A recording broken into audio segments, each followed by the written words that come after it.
नाशिकच्या नांदगाव नगर परिषदेने शहरात आकर्षक 4 मजली संकुल बांधलं असून या संकुलातील गाळे शासनाने ठरवलेल्या दराने 40 लाख रुपये भरून काहींनी खरेदी केले।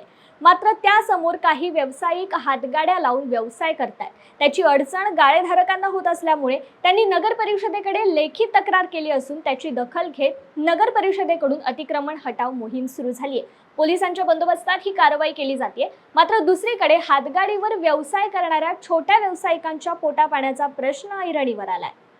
4 पिढ्यांपासून आम्ही इथे बसतोय। आम्ही गरीब लोक आहेत, सर्वसाधारण माणसं आहेत आणि त्या हिशोबाने आमचं सगळं काय असेल त्याच्यावरच आहे। आमचं मुलाबाळांचं शिक्षण वगैरे काय असेल सगळं त्या गाडीवर चालतं आणि त्याच्यात हे 2 दिवसाचा जो असा खेळ होतो आहे तो आमच्या पोटापाण्याचा प्रश्न असल्यामुळं हे थांबवण्यात यावं अशी कळकळीची विनंती आम्ही तुम्हाला करतो। सर, आज अतिक्रम काढले, अतिक्रम मोहीम चालू केली, तुम्ही काय बोलणार या संदर्भात? नांदगाव नगर परिषद मालकीचे जे व्यापारी संकुल आहे याचा फेब्रुवारी महिन्यात लिलाव पार पडलेला आहे। अतिशय सर्वोच्च बोलीला व्यावसायिकांनी गाळे घेतलेले आहे।